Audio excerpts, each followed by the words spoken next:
నమస్తే, welcome to our channel. నేను మిషాల్ని. ఈ రోజుకి 10 రోజులు గడిచింది.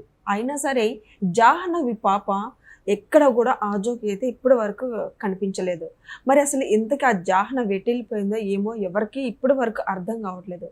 మరి ఇప్పుడు ముఖ్యంగా వాళ్ళ పేరెంట్స్ కూడా పాపం నిన్న వాళ్ళ తల్లి ఆవేదన వ్యక్తం అవుతూ మీడియా ముందుకు వచ్చి కొంత మాట్లాడటం జరిగింది. నెగిటివ్ కామెంట్లు ఆపండి అని అంటూ. మరి ఇప్పటికీ పోలీసులు గాలిస్తున్నారు. ఇటు అటవీ అధికారులు కూడా వెలుగులోకి అయితే వచ్చారు. మరి ఎక్కడ ఈ పాప? దీని మీదే పూర్తిగా విశ్లేషించడానికి మన దగ్గర స్టూడియోలో ఉన్నారు senior journalist doctor Kanakadurga Vadlamani గారు ఉన్నారు. వారిని అడిగే విషయాలను తెలుసుకునే ప్రయత్నం చేద్దాం. నమస్కారం మేడం. నమస్తే అండి. మేడం, అసలు ఎక్కడ పాప? ఇప్పటికీ 10 రోజులు గడిచింది. అయినా సరే పాప ఆచూకీ అయితే ఎక్కడా లేదు. మరి పోలీసులు ఒక పక్క గాలిస్తున్నారు, ఇప్పుడు అటవీ అధికారులు రంగంలోకి దిగారు. మరి ఎక్కడ మేడం పాప అసలు? అంటే ఏం చెప్తారు అసలు? ముందు పాప దొరికింది దొరకలేదు పక్కన పెడితే ఈ స్పెక్యులేషన్స్ ఎక్కువైపోయాయి. పాపని కొండ చెలువ మింగేసిందా, నక్కలు ఏమైనా చేశాయా, కుక్కలు ఏమైనా చేశాయా అంటే అటవీ కుక్కలు ఇలాగా. అసలు మనం ఈ స్పెక్యులేషన్స్ వద్దండి. పాప దొరుకుతుందనే నమ్మకంలో ఉన్నాం. కిడ్నాప్ అయిందేమో అని ఒక సందేహంలో ఉన్నాం. ఇంకో పక్క ఏమో పోలీసులో పక్క, అటవీ అధికారుల పక్క ప్రతి వాళ్ళు గాలిస్తున్నారు, జల్లెడ పడుతున్నారు. ఈ పాప విషయంలో అనేక రకాల కారణాలుగా వినిపిస్తూ ఉంటాయి, రకరకాలుగా మాటలు. అదే అంటున్నాం, అటవీ అధికారులు పోలీసులు గాలిస్తున్నారు. అంత పెద్ద అడవి కదా ఇది, మొత్తం మీకు అలా చెట్లు అడవి అంతా అటు వెళ్ళిపోతే బెల్ట్ అంతా. సో ఇప్పుడు తల్లిదండ్రులని వాళ్ళు అందరూ కూడా అంటే కొంతమంది సోషల్ మీడియాలో నానా మాటలు అంటున్నారు, తండ్రిని చాలా నీచంగా మాట్లాడుతున్నారు. సో దాని మీద వాళ్ళు స్పందించారు. ఒక పక్క తల్లిని విచారించారు పోలీసులు, తండ్రిని మళ్ళీ విచారించారు, తల్లిని విచారించారు, తండ్రిని విచారించారు మళ్ళా. సో పోలీసులు చేయాల్సిన పని పోలీసులు చేస్తున్నారు. వాళ్ళు అనేది ఏంటంటే తల్లి తండ్రి ఇంత నీచంగా మాట్లాడకండి, మా అమ్మాయిని కొండ చెలువ మింగేసింది, లేకపోతే జంతువులు ఏవో చేశాయి, ఇవన్నీ ఏమీ చెప్పొద్దు. మా పాప బతికే ఉంది, మాకు నమ్మకం ఉంది, దొరుకుతుంది, మా మీద నిందలేకండి, మేము ఆల్రెడీ బాధలో ఉన్నాం, మా పిల్లని మేము చంపుకునేంత నీచులం కాదని వాళ్ళు అంటున్నారు. అది కరెక్టే కదండి. ఈ మధ్యకాలంలో ఏమవుతుందంటే ఒక సంఘటన వచ్చేసరికి దాని మీద కొన్ని ఛానల్స్ రెచ్చిపోతున్నాయి. ఇంకా డిబేట్స్ పెట్టి, లైవ్లు పెట్టి, లైకుల కోసం, వ్యూవర్షిప్ కోసం, రకరకాల కారణాలతో ఇంకా వాళ్ళకి ఏం తోస్తే అది, ఆ టైంకి ఆ నోటికి ఏమొస్తే అది, లేకపోతే జ్యోతిష్యులను కూర్చోబెట్టడం, లేకపోతే న్యూమరాలజిస్ట్ని కూర్చోబెట్టడం, లేకపోతే అమ్మవారిని ఆరాధించే వాళ్ళని కూర్చోబెట్టడం, అంటే ఏదో ఒక రకంగా వాళ్ళు లైమ్ లైట్ లో ఉండాలంతే. చాలా లైమ్ లైట్ లో ఉన్నారని చెప్పడం, అమావాస్య అంటే ఇప్పుడు ఇది ఒకటి. నిన్నటి వరకు అమావాస్య, అందులో సోమవతి అమావాస్య, పిల్లని ఏం చేశారు, బలిచ్చేసారేమో, తప్పు కదండి. నిన్న పొద్దునకే అమావాస్య వెళ్ళిపోయింది 8:24కి, మనకు తెలుసు. ఆ పాపని ఏమి చేసి ఉండరు, పాప సేఫ్ గానే ఉందని ఇప్పటికీ మన మనసుకు అనిపిస్తుంది బలంగా. కాబట్టి ఇన్ని రకాల స్పెక్యులేషన్స్ అనవసరం. అది పాపను ఎవరిని ఎత్తుకెళ్ళిపోయి ఉండొచ్చు అనే ఒక కోణంలోనే దర్యాప్తు చేయాలి తప్ప వేరే రకంగా అనుకోవడానికి లేదు.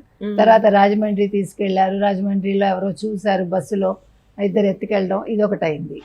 సో ఒకవేళ రాజమండ్రి తీసుకెళ్ళినా రాజమండ్రి నుంచి అక్కడ తీసుకెళ్లారు, ఆ కోణంలో చూడాలి.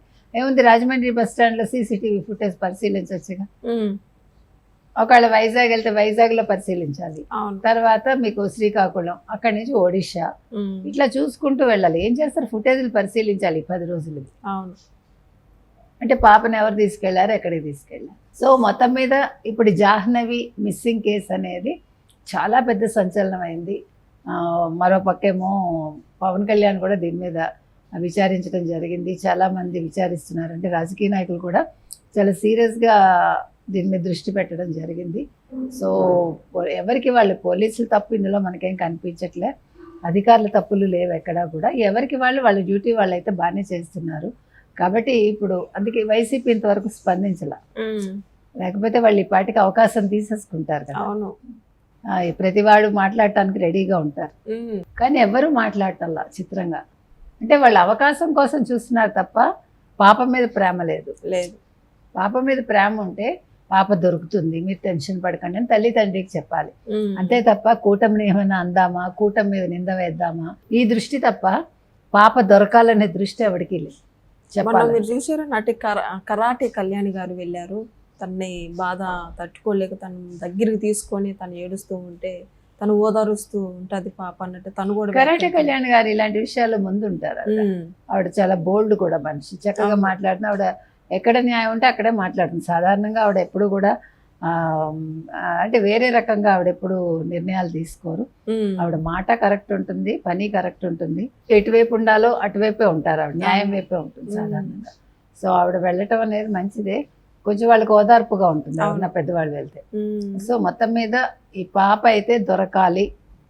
ఇప్పుడు 10వ రోజు ఇవాళ అప్పుడే.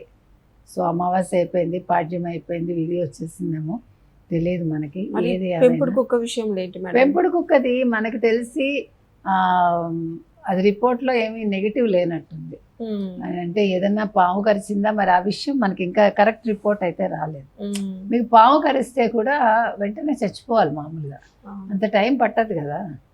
సో ఎవరో కొట్టారా పాపను ఎత్తుకెళ్ళి, అప్పుడు కిడ్నాప్ కోణంలోనే మనం చూడాలండి, మామూలు కోణంలో కనిపించట్లేదు. కాబట్టి కిడ్నాప్ చేసిన వాళ్ళు కుక్కను కొట్టి పట్టుకెళ్ళారా, అందుకే కుక్క 3 రోజులు రాలేదు. వచ్చాక కూడా అది కొంచెం ఫెరోషియస్గా ఉంది, బాధ ఏదైనా ఉన్నట్టుంది శరీరంలో. మరి ఏం జరిగిందో అయితే మనకు అర్థం కావట్లేదు. రిపోర్ట్ అయితే రావాలి, వాళ్ళు ఇంకా బయట పెట్టలేదు. మరి ఎన్ని డేస్ పట్టింది?